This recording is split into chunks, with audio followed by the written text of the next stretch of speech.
He was always running, not away from something, not toward anything yet, just running. The grass in Bessemer grew tall where no one trimmed it. And in that stillness, a boy cut through the fields like wind without warning. Barefoot, shirt half tucked, knees dusty. His name was Vincent Edward Jackson. But no one called him that. They called him Bo. He wasn't the kind of child who made noise just to feel heard. No tantrums, no speeches, but his feet rarely stayed still.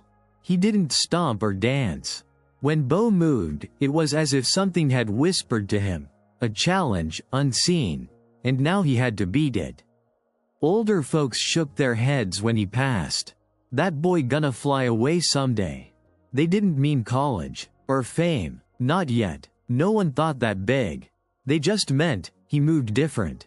The way birds take flight before the storm knows it's coming. There was a creak behind the house.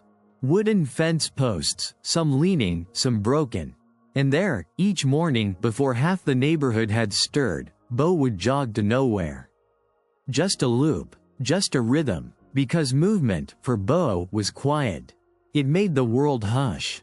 He didn't talk much. Sometimes he'd answer with a nod. Other times, just look at you with those glass dark eyes, as if you were missing a detail he saw clearly. He had a stutter then. Mostly with strangers, but when he ran, the sentence finished smooth. He wasn't small. Even as a boy, he carried weight in ways you don't expect from someone so fast. At school, his teachers marked him as strong-willed. They didn't say it kindly. But no one could say he was a bully. He didn't pick fights. He just had an edge to him, a sharpness behind the silence. And at home, 11 kids, one mama, and a screen door that never quite closed. Florence Jackson tried to contain the chaos the way a boat tries to hold back the river. She never said much about Bo's speed. But she noticed it, the way a mother notices which child will be her hardest, and maybe her greatest. He broke things, not out of anger but force. A baseball through a neighbor's window. A dented garbage can from a homemade hammer. A busted shoe from outrunning his own bike. You didn't discipline a storm. You braced for it. She prayed for him every evening, and she didn't need a preacher to tell her that her boy was different. Not just gifted, haunted, maybe. By what? Not even he knew. But everything inside him told him to run. Because peace was somewhere in motion. And Bo, he was born chasing it. Not the finish line, not trophies. That all came later. In these days, back before cameras and contracts, this was just a kid with dust on his heels and silence in his chest. Running not for fun, running because stillness felt wrong. And the world hadn't met him yet. But it would, soon.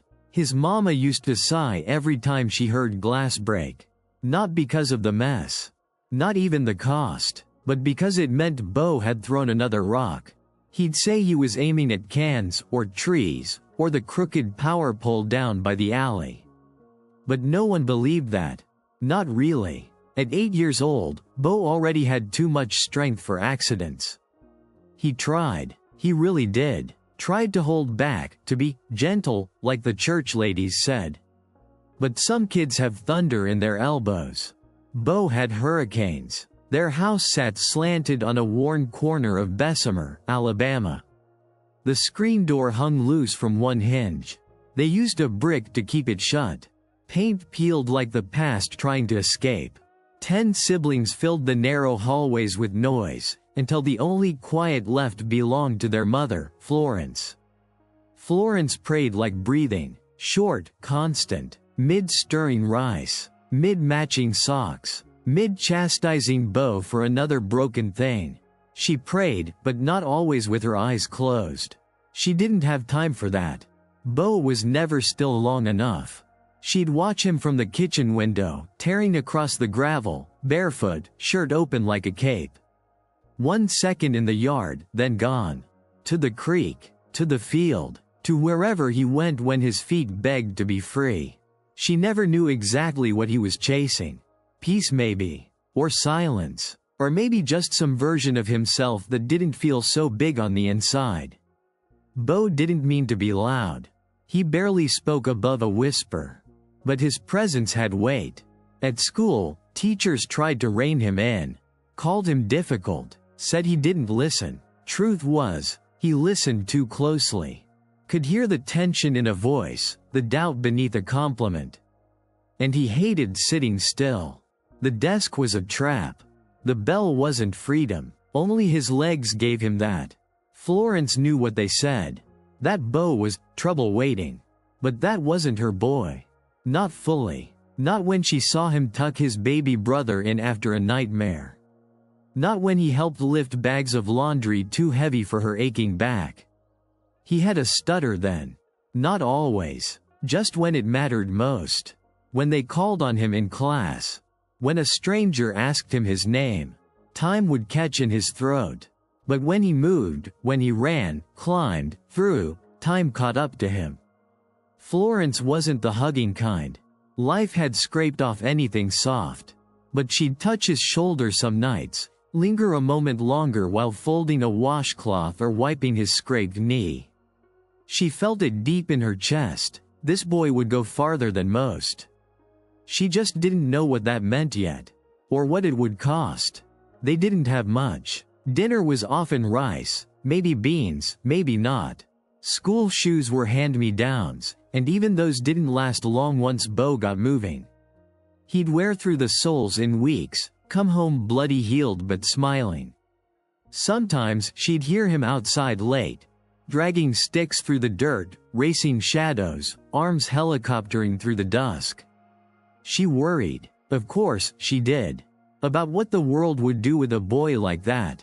So many boys like him got hardened or crushed. Strong, brilliant, misunderstood. The world called them names they hadn't earned, punished them for running before they even knew where the track began. Florence prayed anyhow, not for fame, not for money, just that wherever he ran, he'd outrun the wrong kind of attention. That he'd find a place where his body wouldn't feel like a burden, but a blessing. Where strength wouldn't be read as threat, but gift. And she'd keep praying, every night, even after the glass stopped breaking. Because deep down, she knew. Her boy wasn't born for the front porch. He was meant for wider places. But still, God, please, watch him. Keep him. Because some boys break windows. And some boys break through. Bo had a stutter, but never when he ran. Words tripped him, caught in his throat like they were afraid to come out wrong. In the classroom, during roll call, during reading time, his voice would stall, try again, pause. You could see the gears grinding behind his eyes. But on a field, there was no hesitation, no stumble, just motion, clean, deliberate, powerful. He talked like the world might interrupt him. But when he played, the world paused to listen. He didn't just play games. He disappeared into them. The way some people find refuge in books or silence, Bo found it in movement. A baseball in his hand turned quiet confusion into focus. A football turned hesitation into fury. He didn't have to think, not like in school. The body already knew. It remembered things the mind hadn't figured out yet. In Alabama afternoons, he'd toss a ball against the concrete wall behind the house. Let it bounce back, catch it one-handed, throw it again, harder, cleaner, faster. Sometimes for hours, sometimes in silence, sometimes humming half a song he barely remembered. Teachers said he was moody. Florence called it searching. He wasn't wired like the other boys. Games weren't distractions. They were translations, the only way he knew how to make sense of the fire under his skin. It was more than physical, even then. You could see it when he waited for the snap, feet angled just right, head still, pulse steady. Or in baseball when he stepped into the box, eyes steady, hands quiet, and the pitcher wondered if he threw fast enough to beat destiny. Because Bo didn't react, he anticipated. And he did it without needing language. In the middle of the play, he wasn't stuck. He was fluent. The stutter disappeared. The hesitation turned to rhythm. The boy who couldn't finish a sentence in class was moving like he'd written the chapter ahead. Coaches didn't always know what to do with him. He wasn't a position. He was a presence. Stronger than the tight ends.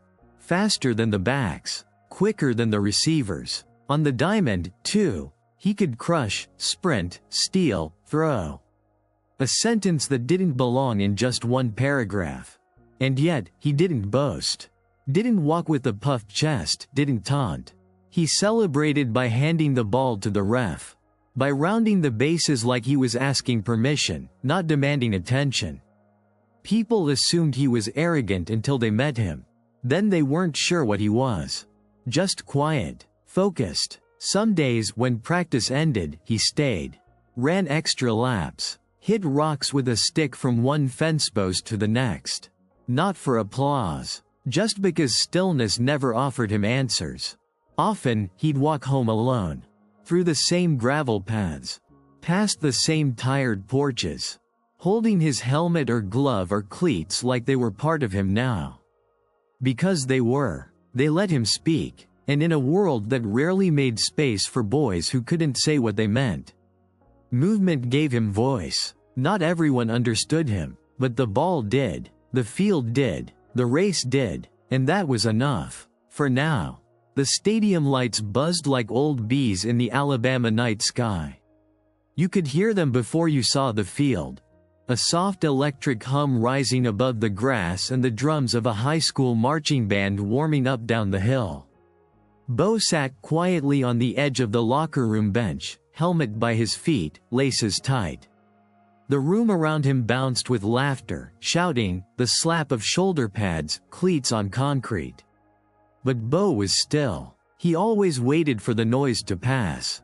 Because when the game began, the noise would belong to him. Out on that field, under those gold-dim Friday lights, Bo wasn't just faster. He was quieter. The kind of quiet that draws attention. The other team always heard about him. Tape couldn't tell you what he played like. Coaches tried to plan, tried to assign one number to him, then two, then gave up. How do you guard a gust of wind? In the stands, parents didn't yell his name. Students didn't start chants. Not yet. He was just the boy behind the quarterback, smooth as river water, heart steady as a drumline. And then the ball would snap. He didn't explode off the line, not like fireworks, not like the other boys. Bo moved like one decision had already been made. Like he knew where everyone else would be half a second before they did. Defenders would reach for him and touch only story. Dust rose behind him in curls. The crowd didn't always react fast enough. Sometimes the play was over before it made sense. A man would stand to shout and sit back down, confused, replaying what he just saw in his head. He wasn't showing off, wasn't juking for style. Nothing wasted, nothing loud. Every run looked like a memory forming. Coach used to say, "You think you've seen fast? Then Bo shows you quiet fast. The kind you almost don't remember, but you feel in your chest an hour later." He wasn't always the only star. The team had other talent. But no one played like they were from someplace else. Bo didn't clap for himself. He didn't raise his arms in the end zone. After a touchdown, he'd jog back with his head low, as if returning a borrowed moment. Sometimes he'd glance toward the bleachers, not for fans, but for Florence, who sat near the back, arms crossed, watching like a woman reading weather. He never talked about those games. If you asked him at school on Monday, he'd shrug. Just played, he'd say. But deep down he knew. Somewhere in him was a quiet hunger, growing louder each week. Not for wins. Not for press. Something else. Something like understanding. After the lights shut off and helmets clunked into lockers, Bo would walk home. Alone, mostly. Pads under one arm, cleats in his hand. Dust still floating behind him like a whisper too shy to speak up. The score faded by then. So did the noise. But the game, the movement, it stayed with him. Like a secret only he heard. He didn't start with baseball. Not like the others. Most boys grew up with gloves before grammar. Swinging at air, trying to put wood on something smaller than truth. Bo found it later, almost by accident, but when he did, something clicked. Not in his mind, in the world. The first time he swung a bat, it didn't feel new. It felt remembered. The coaches didn't quite know what to do with him. He was raw, yes. Wild at times, but the power, it lived deep, quiet, and effortless. One swing, and the ball screamed.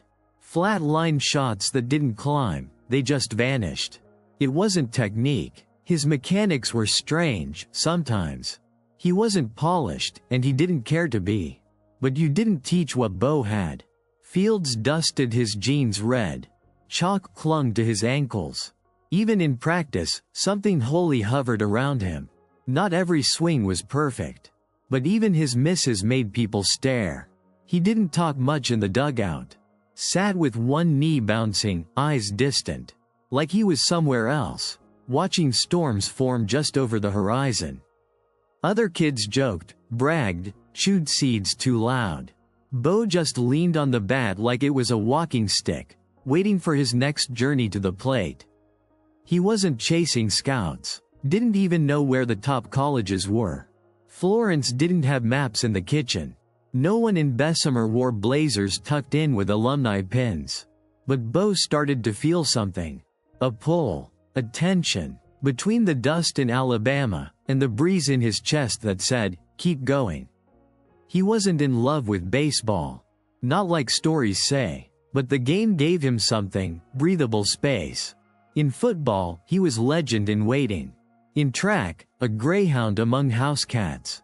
But in baseball, he was mystery. He didn't look like most pitchers thought he would.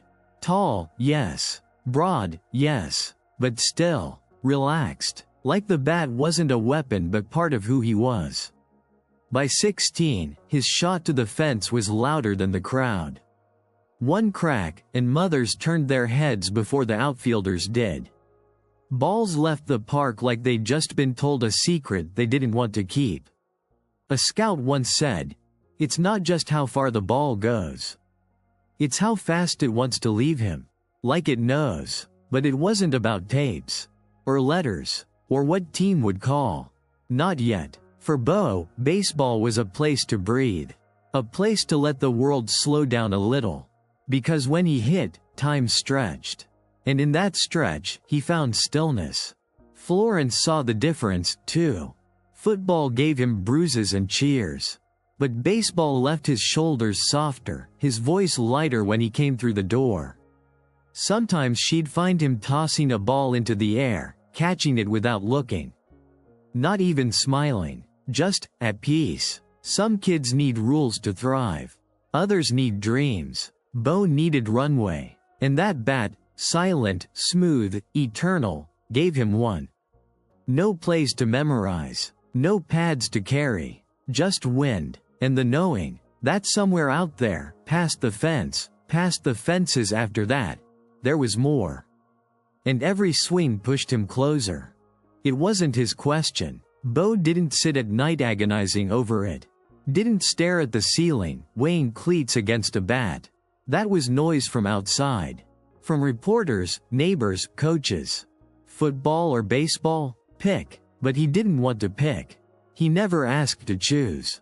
Both games felt like different languages he spoke fluently. One was collision and chaos. The other, timing and patience. And both made sense when nothing else did. In football, he moved like thunder had a body. In baseball, he moved like silence had a shape. Scouts started showing up with their clipboards and side eyes. Some came for his gait on the field. Others for his swing. They tried to put numbers on something that couldn't be measured. Tried to translate instinct into decimal points. Bo just nodded. Played. Florence watched them talk to him like he already belonged to someone else. They spoke about draft orders, scholarships, rankings, as if life had been decided and all he had to do now was sign along the dotted line. But her boy still came home with clay on his fingertips and socks rolled down to his ankles. Still sat on the porch with a sandwich, wordless, eyes on the sky. Still sprinted short stretches in the yard just to feel the earth move beneath him. People said he could go first round in the NFL. Others swore he was better suited for the majors. But no one said what Bo felt. That the best part of playing was the quiet in his head when he moved. He knew they'd force a decision. And the pressure didn't press down all at once. It dripped daily. Teachers pulling him aside, reminding him of deadlines. Coaches floating offers like bait. Neighborhood boys shaking his hand like he'd already made it out. One night, he sat alone in the kitchen after everyone had gone to sleep. The clock ticked slow. The ceiling fan hummed and clicked. Florence walked in, wrapped in her robe, eyes heavy but clear. "You don't have to do what they say." Bo looked down, peeled the label off a glass bottle. "They all expect me to choose." She nodded. "They expect a lot of things. But God gave you both gifts. You just figure what makes you breathe easier." He nodded slowly. Didn't say anything for a while. "Feels like choosing the wrong one," he whispered, "might mean losing both." She stepped closer and touched his shoulder. "One thing I know," she said, "is the right road don't always start with the loudest sign."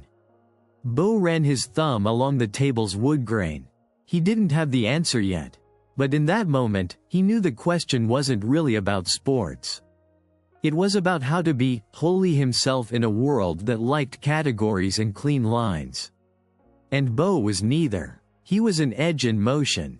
A body built for 2 games. And time was running out before someone decided for him. The air in Auburn smelled different. It wasn't just grass and trees. It was space. A kind of softness that wrapped around you in the early fall. Like the land itself exhaled between classes. Bo walked the campus paths with that same fall air tucked behind each step, quiet, sure, heavy with meaning. Nothing loud about him. Some freshmen arrived with bravado, with laughs too big for their stories. Not Bo. He moved like he'd already lived something the rest hadn't reached yet. Some called it calm. Some called it mystery. The coaches had seen the tapes. They'd talked him up in boardrooms, bragged in interviews.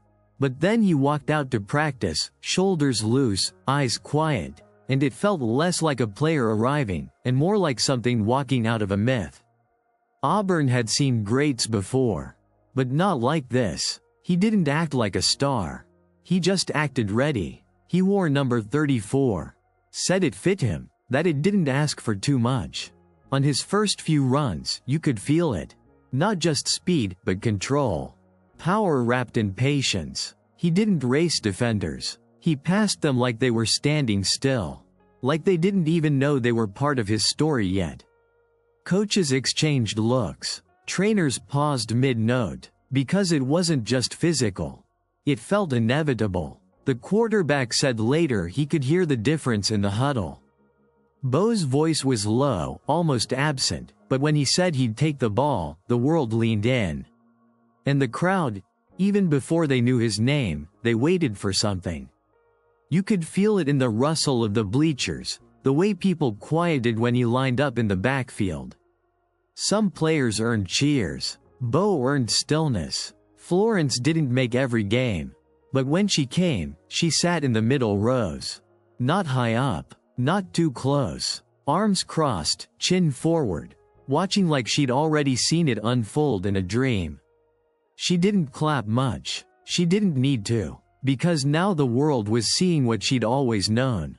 Auburn started whispering. Not just about the victories. But about the ease he played with. About how he never flexed. Never celebrated. Just handed the ref the ball and jogged back like he'd borrowed someone's time and wanted to return it early. And Bo? He still hadn't chosen. Baseball waited, quietly. The diamond just a short walk from the stadium. And some days, you'd see him there too. Swinging in the cage alone. Like the ball had asked him something only he could answer. But in the fall, when the leaves curled and the air thinned, it was football that held him. And Auburn gave him a place to stretch his legs across Southern soil. He didn't ask the town to remember him. But the town did, even in quiet, especially in quiet. 1982, late in the season, leaves beginning to fall like slow promises. Auburn versus Georgia Tech. The stands weren't full yet. The announcer's voice crackled. No one expected history. Not that kind of afternoon. Not yet. First quarter. Ball near midfield. A simple play. A handoff. Nothing special. Until Bo touched the ball. He cut left. The first defender barely got fingertips. Another dove. Missed air. Bo's legs didn't just move, they measured. Each stride long but controlled, like he'd drawn the path before the game started. He didn't run like he was escaping. He ran like he knew something everyone else didn't. As if the grass was already bent in his direction. Like time itself split for him, stalling just enough to let him through. A third tackler lunged. Bo brushed past him like brushing dust off a knee. Didn't even stiff arm, just leaned. Momentum answered for him. The sideline unfolded. The crowd stood. The hum turned into a low roar, not of surprise, but agreement. He went 53 yards that day. But it wasn't the distance. It was the silence between steps. The patience before the burst. The way he cornered gravity like it asked politely for permission to hold him, and he politely said no. Later, people tried to describe it. Announcers used words like electric, dominating, spectacular. But those words never felt quite right.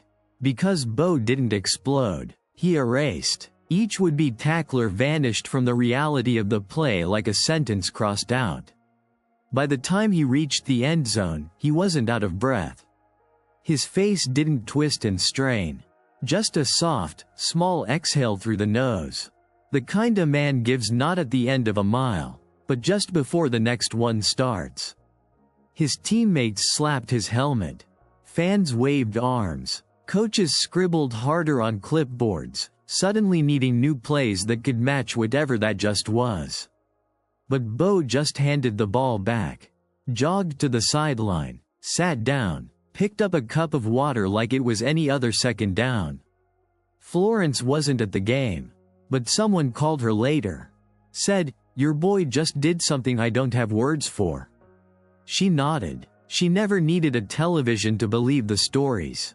She just needed that feeling in her spine, the one she got when he was little, racing shadows across gravel, outrunning the dog, wind, and worry. From that day forward, they didn't talk about the score. They talked about the run. Coaches played the tape so often, the film wore down. Kids mimicked it in backyards, all of them forgetting they'd ever seen a run like it. Because they hadn't. That wasn't a play. That was a paragraph in a new language. And Bo? He never bragged. People asked him years later, "What were you thinking during that run?" He'd shrug, just trying to get there. Because to him, the miracle was never the run. It was how natural it felt. They put the trophy in his hands, but Bo didn't grip it like it was a crown. He held it like it might break. The Heisman weighed about as much as a newborn. Cast in bronze, grinning forward, but Bo just stared at it like it was a question, one he wasn't sure he'd answered yet. People clapped, cameras flashed. Announcers leaned into every word, every detail. Historical, they called it. Dominant. Coaches beamed like proud uncles. Fans screamed from porches 1,000 miles away. Bo smiled, but only slightly, because inside, the race wasn't over. They told him he'd made it. The best player in college football. The numbers were undeniable. Over 1,700 rushing yards. 17 touchdowns. A bulldozer wrapped in lightning. And yet, he didn't feel finished. He was proud, yes. Grateful. But even in that velvet-suited ballroom, surrounded by suits and sound bites, something in Bo stayed quiet. Not because he didn't care, but because some parts of him were already elsewhere. After the ceremony, reporters asked the usual questions. What does this mean for your legacy? Did you know you'd win? How does this feel? Bo answered with soft eyes. A few words. A thank you, maybe a nod, but in his chest, a different thought moved. Baseball. While the world crowned the football king, the diamond still whispered. In between interviews and banquets, Bo thought of late evenings in Auburn batting cages. Of the wind just before contact. Of the stillness before the swing. While others looked at the Heisman and saw a rival, Bo saw pause. Because trophies didn't quiet him. Movement did. Auburn had given him a stage and he filled it. But there was a part of him that pulsed just outside the spotlight. Coaches asked him about the NFL. Reporters speculated on draft picks. Commentators called him a once-in-a-generation back. But Bo just laced up his shoes. Went for a run in the morning like he'd always done. No entourage. No pretense. Just dust on his socks and the wind behind him. He dug into baseball more that winter. Not because it was the smart path. Not because it offered richer contracts or safer futures. But because choice, to Bo, meant listening, to silence, to instinct. And instinct was pointing toward the outfield. Florence didn't say much about the trophy. She'd seen it on TV. Smiled when a neighbor printed a magazine cover and handed it over like sacred text. But that night, she just folded Bo's practice jersey like any other. "You proud?" she asked. Bo nodded once. "You done?" He shook his head. "Didn't think so," she said, and clicked the lamp off. For most players, the Heisman was the peak. For Bo, it was something to walk past. Because inside that soft-spoken man was a truth deeper than headlines. He didn't need to be greatest. Or richest. Or first. He needed to stay moving. Football had named him, but baseball still called. They flew him down private. Slick suits. Smiles too early. All charm and angles. Said they wanted him to see the facilities. Said it was just a visit. Said he didn't need to worry about anything. Bo didn't trust easy. Never had. But he listened. The plane was nice. Too nice for a college kid who still scraped mud off borrowed cleats. Something in his stomach twisted on the descent. Florence used to say that was your spirit warning you. You just better be listening when it speaks. Tampa Bay Buccaneers. They wanted him. Drafted him first overall. Said they'd build around him, crown him, write his name in every future plan. First round handshake. Big money. Bigger expectations. But there was a hitch. NCAA rules were clear. Certain visits, if sanctioned wrong, made you ineligible. Bo asked. They said it was fine. When the paperwork came down, the penalty was waiting. Auburn told him the truth. He was disqualified from baseball. His senior season, gone. Stolen. By a visit he never wanted. By a lie given smoothly in an executive hangar. By a decision they made for him. Bo didn't rage. Didn't call press. Didn't shout. He just made his own decision. No. No to the Buccaneers. No to the NFL. No to the contract laid out like a red carpet. They didn't believe him. Who turns down number one? Bo did. Not out of spite, but out of code. Out of something that couldn't be bought or faked or wooed by luxury. Respect. Integrity. Gut instinct. Reporters spun it as arrogance. Said he walked away from millions. Said he was ungrateful, complicated. But Florence knew. So did Bo. Men don't get far without a compass. And his pointed away from lies. So he turned toward baseball.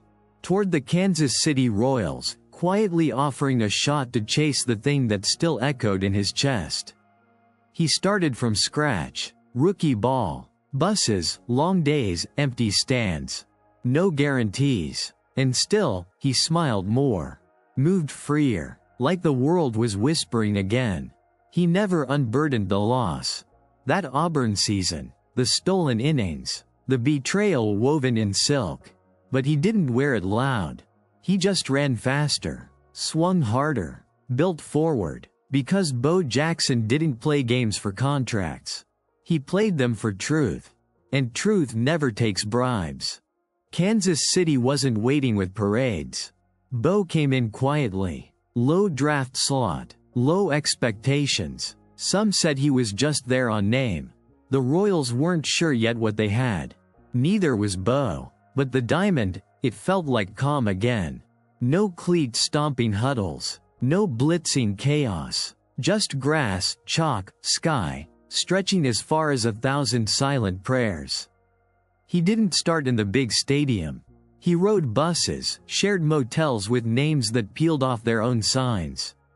Rookie ball was rough, not glamorous. No cameras waiting at the gate. But Bo laughed more there than he had in months. Baseball moved slow, rhythmic. You waited for your moment. And when it came, it was just between you and the ball. He liked that. Pitchers didn't know how to throw at him. Fastballs vanished. Curves broke too slow. And when Bo connected, the ball never drifted, it left. Hard, low, certain. Not every hit was a highlight. He missed some, swung through bad pitches, but even his misses felt like they could bruise the air. Veterans watched, not out loud, mostly. But they peeked between warm-ups. Listened when he stepped in the cage. One guy said it felt like thunder holding a bat. Bo didn't ask for that. In the locker room, he kept to himself. Didn't act big. Didn't flash the Heisman. Just tied his cleats, taped his wrists, suited up, and waited his turn. And turn by turn, he showed them. Not through numbers. Through presence. First big league shot came like most things in Bo's life, underestimated. A spot in the lineup. A shrug from the analysts. Just let the football guy have his at-bats. And then he ran over second base like he'd never slowed down since Auburn. Then he crushed one over the wall like it owed him something back. Suddenly, Kansas City paid closer attention. Not interviews. Not fame. The players did. The coaches. The ones who knew talent when they saw it, not in the stats, but in the silence that came when the crowd tried to process what they'd just seen. Back in Bessemer, Florence caught a game on a neighbor's TV. Bo didn't high-step. Didn't grandstand. Just rounded the bases like he was late coming home. She smiled. The baseball world tried to fit him into its frame. Analysts wrestled with how to rate a player who hadn't grown through their ranks the right way. But fans knew. You didn't explain Bo Jackson. You watched. The Royals let him be.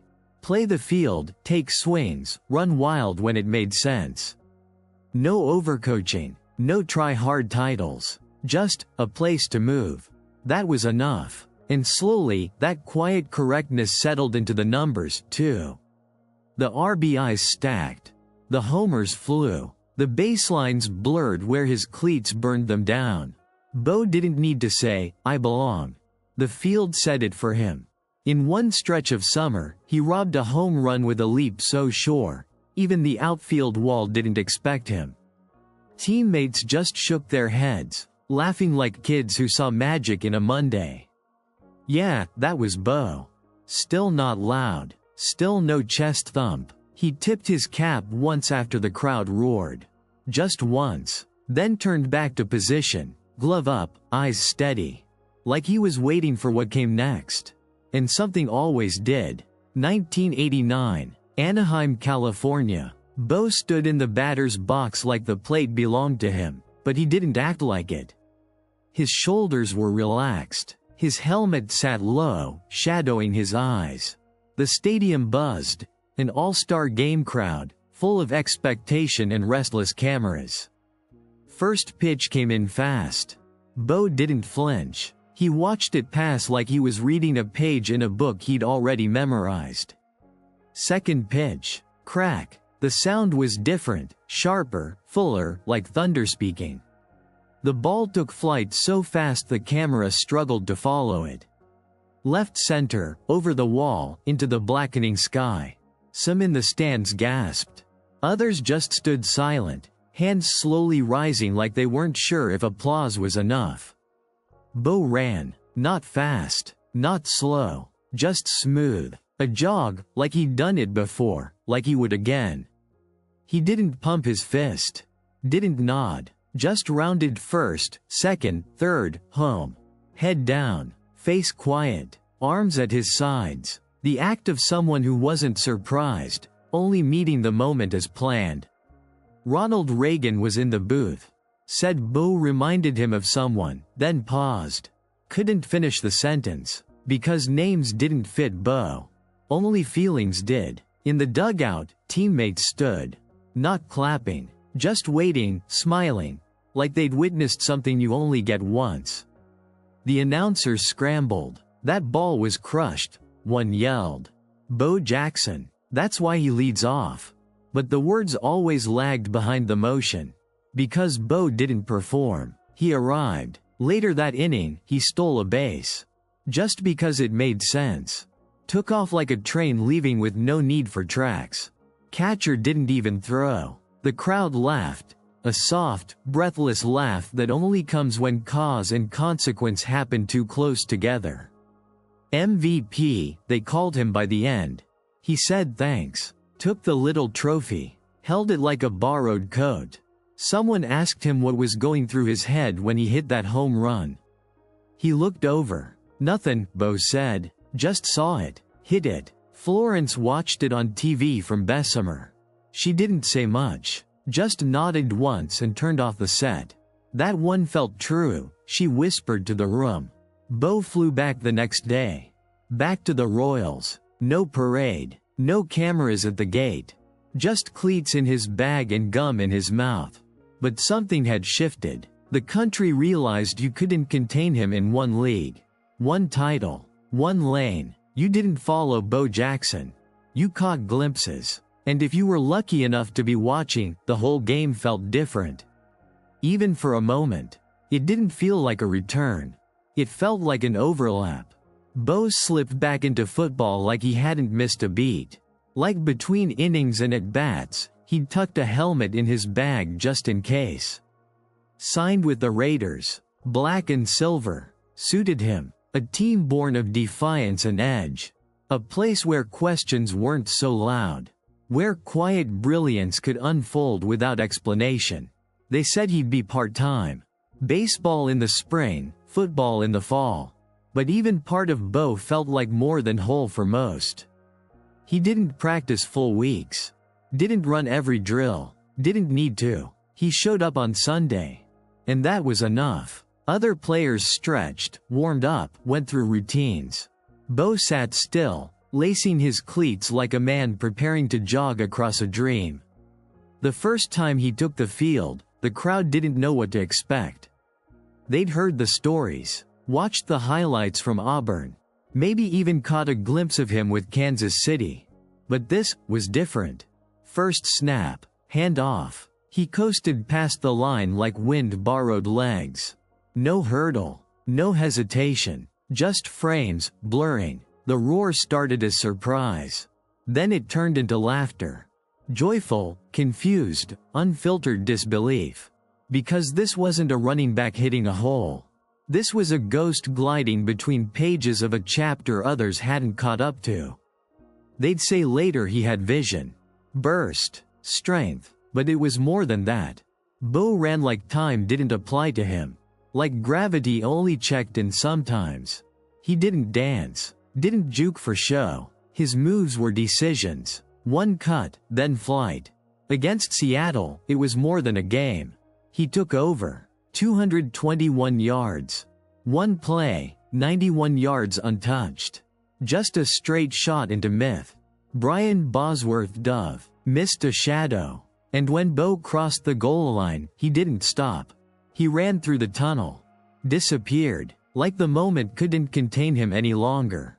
They asked him later, "Why didn't you stop in the end zone?"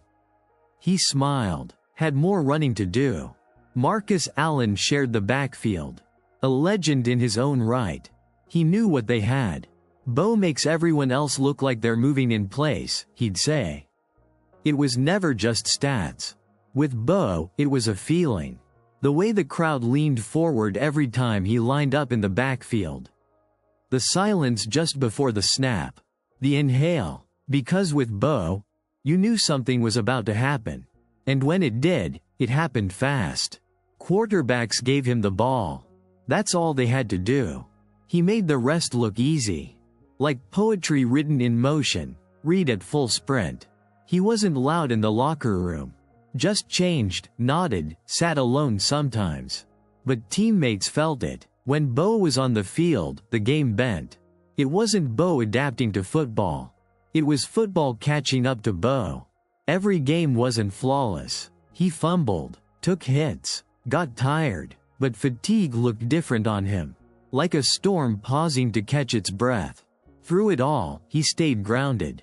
No celebrations, no personal brands, just cleats, tape, focus. The kind of presence that didn't need slogans. Just space to move. And on those fall nights, under lights older than most dreams, Bo moved through the NFL like a question no one could answer. January 1991. The game didn't feel like an ending.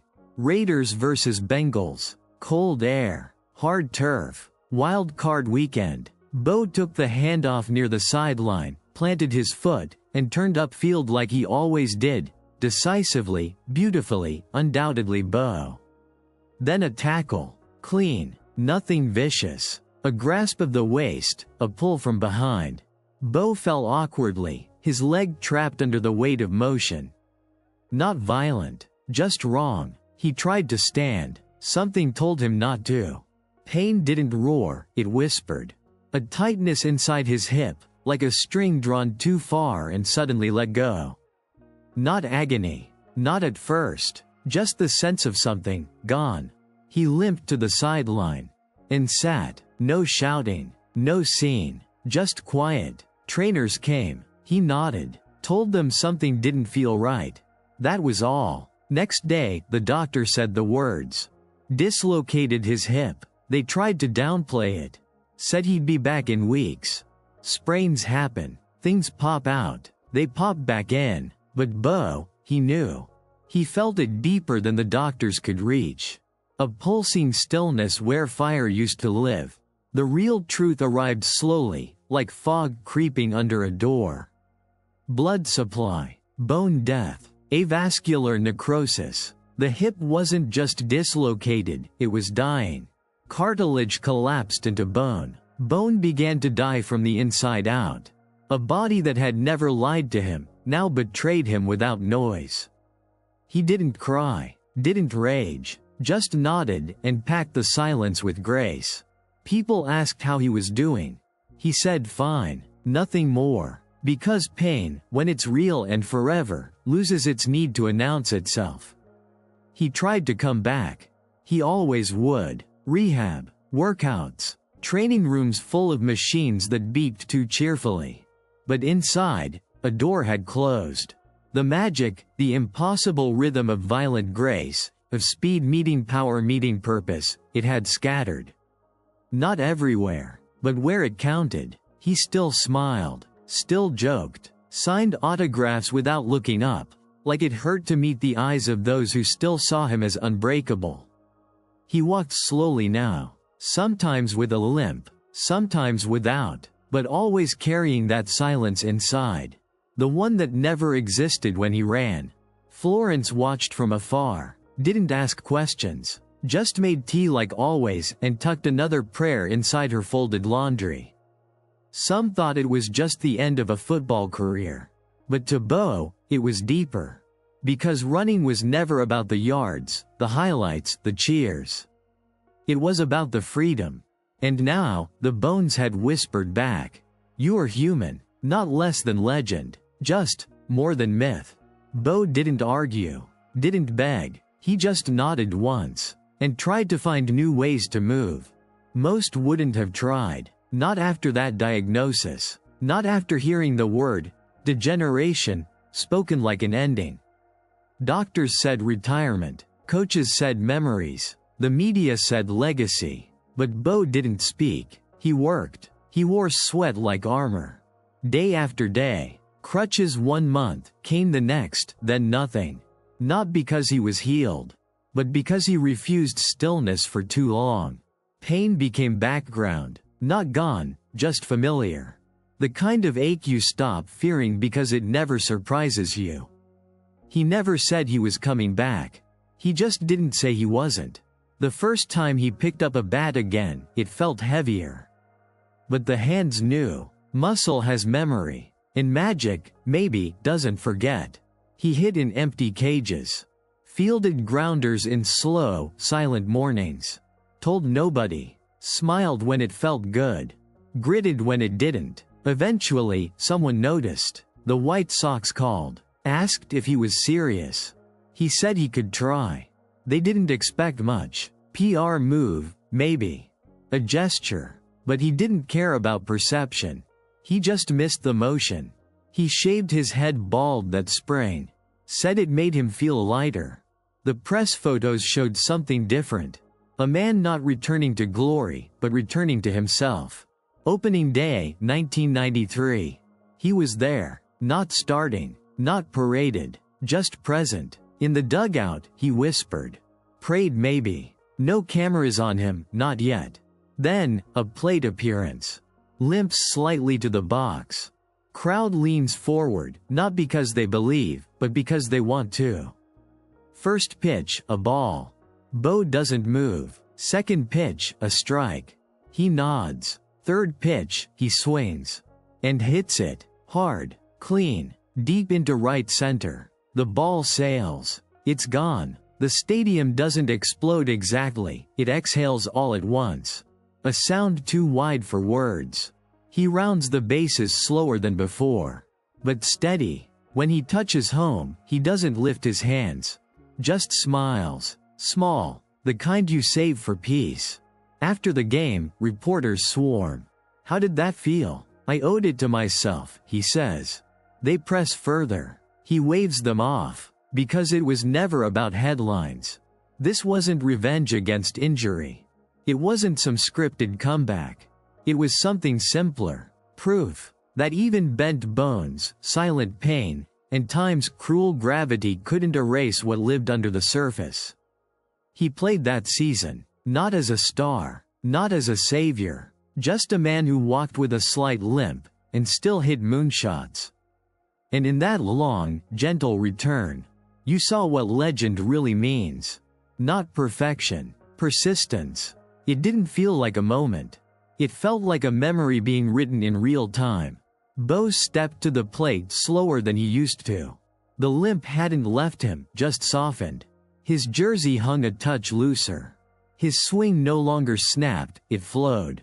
The crowd didn't rise. Not yet. They watched quietly. Not expecting greatness, but hoping. The pitcher didn't throw heat. This wasn't a duel. Just another pitch in another game. But Bo stood in like it mattered, like it always did. First pitch, ball. Second pitch, he swung. Contact. Clean, round, unmistakable.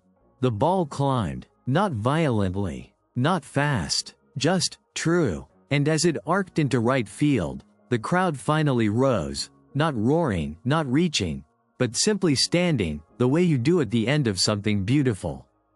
Bo began to run. Not fast. Not slow. Measured. Even. First base. Second. Around third. The stadium quiet in a kind of reverence.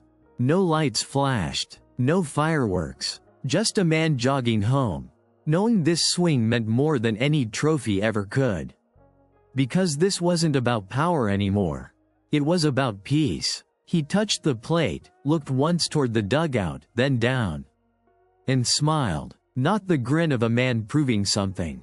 But the soft, satisfied smile of someone who no longer needs to. Later, someone asked if he knew it would be his last. Bo paused. Said, sometimes your body don't tell you. But your soul does. He didn't retire the next day. Didn't tour the country for farewells. He just faded out. A few more games. A few more laughs in dugouts. A few more swings lost in warm twilight. But the home run? That swing? That was the real goodbye. Not loud. Not grand. But whole. Because Bo Jackson never left the field with a roar. He left it the same way he entered, silent, certain, and already part of the legend. Some names last because they're written in record books. Others because they're carved into trophies, etched in halls, repeated on newscasts. But Bo? People still say his name like a question they're still trying to answer. You know Bo Jackson, right? There's always a pause, a smile, a raised brow, because even if they can't list his stats, they remember the feeling. The way time slowed when he ran. The way a ball jumped from his bat like it knew how rare the moment was. Some kids never saw him play live. They weren't born yet, but they've seen the clips, grainy, golden. The leaping catches, the thrown arm that seemed to disregard physics. The touchdowns that looked like they'd been storyboarded in myth, not playbooks. They hear stories from older cousins, from dads, from coaches sitting by lockers with faraway eyes. Bo threw from the warning track to home. I mean, didn't bounce once. Bo ran over a guy and kept on going, like nothing. Bo hit a ball so hard it just disappeared. And it's always told the same way. Not as history, as legend, because that's how Bo remained. Not on the nightly highlights, but in whispers. In playgrounds, when a kid slips past 3 defenders and someone shouts, "That's Bo," even if they don't know why. In batting cages, when the cracked ball climbs too fast, too far, and a friend says, "Bo shot." In video games, when someone presses turbo in jokes, Bo mode. He wasn't the longest to play. Didn't fill a case with reins. But maybe that's why it lasted. Because the world never had time to get used to him. He came like weather, sudden, vast, unforgettable. And then was gone. What's left now is memory. And memory doesn't need full seasons. It only needs truth. And Bo gave it, every time he moved. His face on posters collects dust. The commercials, the slogans, the jokes, they've faded. But the man? He's still out there. In stories told under stadium lights. In highlight reels shown to kids with quick feet and quiet voices.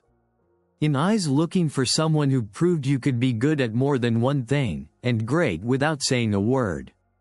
Bo doesn't attend every ceremony. Doesn't ask to be remembered. But he is. Not just as an athlete. As a ghost in motion. The kind of legend that doesn't echo. It hums. Some said once he stopped running, the story would rest. But it didn't. It just changed shape. Bo never chased the spotlight. Never tried to stay relevant. He let the world move on without him, and still, his shadow showed up in every corner. Not because of what he said, but because of what he didn't need to. He stayed near home, raised his kids, took them fishing, sometimes showed up at charity events, quiet in the back until someone pointed him out. People leaned in, whispered, "That's him." Then they'd ask, "What's he like?" Truth is, Bo didn't give answers. He gave presence, a firm handshake, a nod. Stories, when he offered them, weren't performances. Just small truths wrapped in understatement.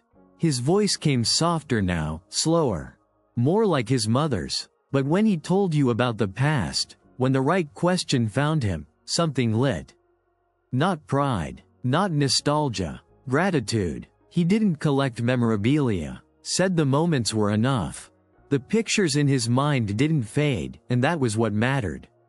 Sometimes kids approached him in grocery stores. Nervous. Holding baseball cards or sneakers. "You really played both?" Bo would smile. "Yeah, you any good?" He'd pause, tilt that head slightly, then say, "I held my own." That's all. The stories lived louder than he did. Coaches still show film. Watch his hips here. See how he sees it before it happens. They point at the screen like finding proof of the extraordinary makes them part of it. He's not on every list. Debates about all-time greats sometimes leave him out. But then someone interrupts, "But what about Bo?" And suddenly the room gets quiet. Because numbers don't carry what he carried. You had to see it. Or at least hear it from someone who did.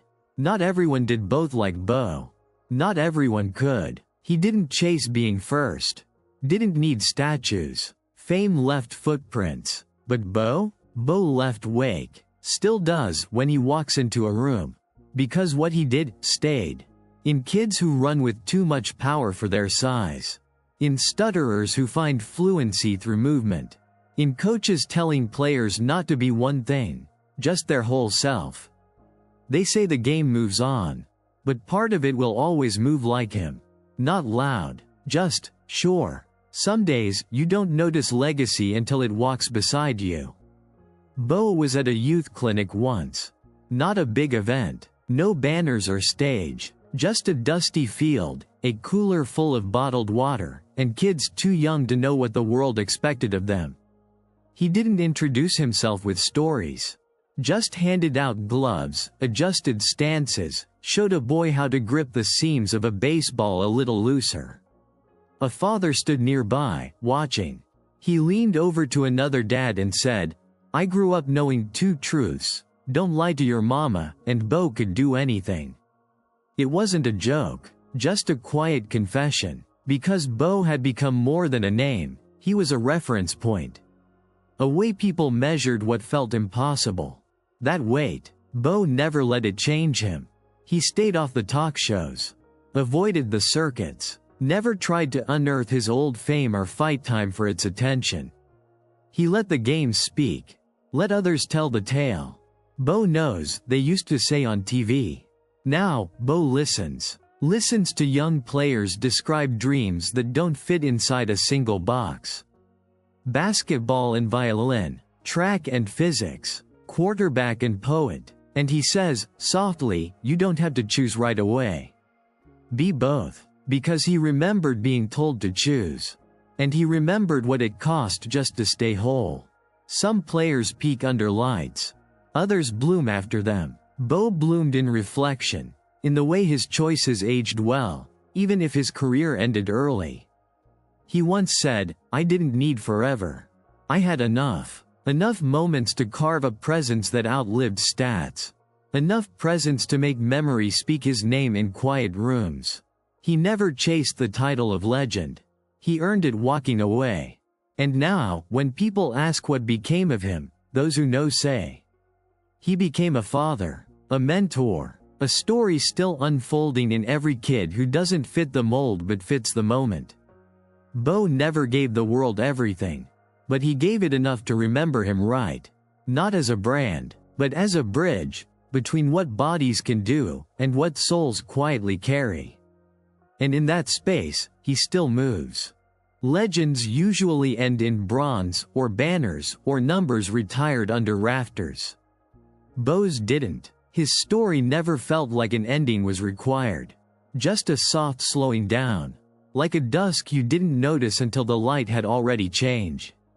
He didn't chase the spotlight back in. Didn't try to recapture something just to prove it had ever been his. Because he knew, not everything rare needs a sequel. These days, you hear his name in strange places. An old coach saying it over dinner when the conversation dips into memory. A younger player muttering it in a locker room, not as fact, but challenge. Late-night hosts still joke now and then, Bo knows, they say, not realizing the phrase came from something built, not branded. And somewhere in Bessemer, a boy still runs down a narrow dirt trail, lost in motion.